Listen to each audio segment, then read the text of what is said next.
جو تو میرے نبی نے بات یہ بتا دی، یا نبی آبادی، یا نبی آبادی۔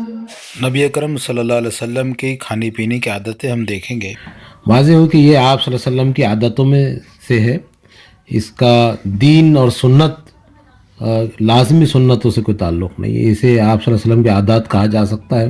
البتہ اس میں سے وہ چیزیں سنت ہے جو آپ صلی اللہ علیہ وسلم نے دین کے طور پر دی ہیں، جیسے کہ دائیں ہاتھ سے کھانا اور بسم اللہ کہہ کر کھانا، اور چند چیزیں ہیں جو آپ نے سنت کے طور پر جاری فرمائی ہیں۔ باقی اس میں کھانے میں کیا کیا ہو کیا نہ ہو، یہ چیزیں آپ صلی اللہ علیہ وسلم کی اپنی ذاتی شخصیت سے متعلق تھیں، تو یہ لازمی چیزوں میں سے نہیں ہے۔ کوئی شخص بطور پسندیدگی اس کو اختیار کرنا چاہے تو کر سکتا ہے۔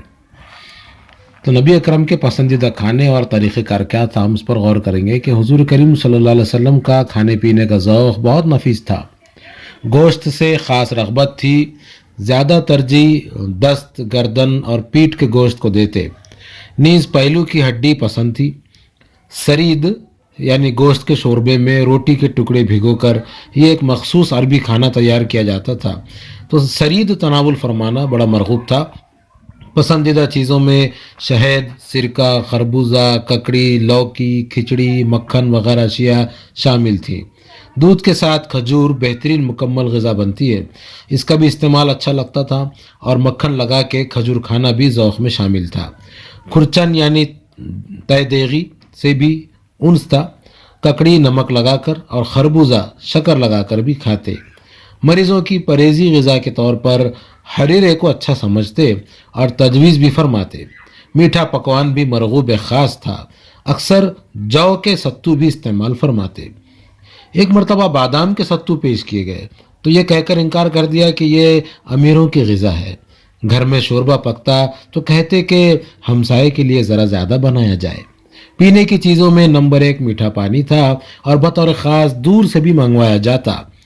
دودھ، پانی ملا دودھ جسے کچی لسی کہا جاتا ہے، اور شہد کا شربت بھی رغبت سے نوش فرماتے۔ غیر نشہ دار نبیذ بھی قرین ذوق تھی۔ افراد کا الگ الگ بیٹھ کر کھانا ناپسند تھا، اکٹھے ہو کر کھانے کی تلقین فرمائی۔ سونے چاندی کے برتنوں کو بالکل حرام فرما دیا تھا۔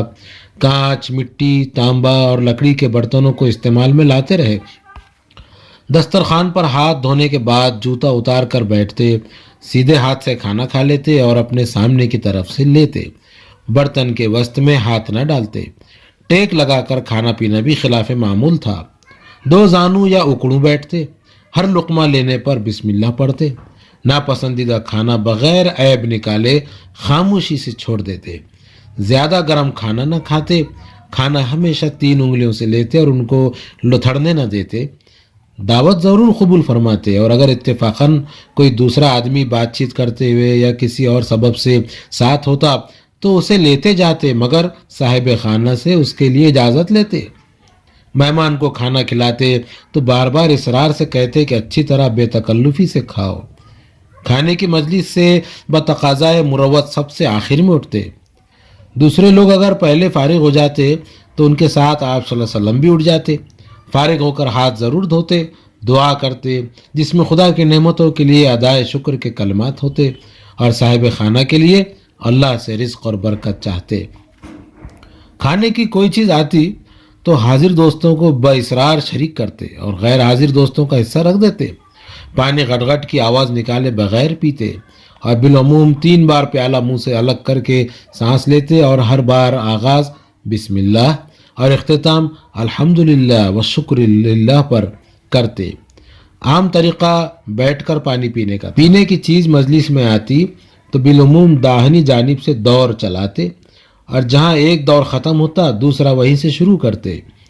بڑی عمر کے لوگوں کو ترجیح دیتے، مگر داہنے ہاتھ والوں کے مقررہ استحقاق کی بنا پر ان سے اجازت لے کر ہی ترتیب توڑتے۔ اس موقع پر ایک دلچسپ واقعہ مجھے یاد آیا ہے کہ ایک مرتبہ آپ صلی اللہ علیہ وسلم اپنی مجلس میں تھے تو ایسے ہی پانی یا دودھ کا آپ صلی اللہ علیہ وسلم نے دور چلایا، اور اپنے دائنے ہاتھ میں آپ نے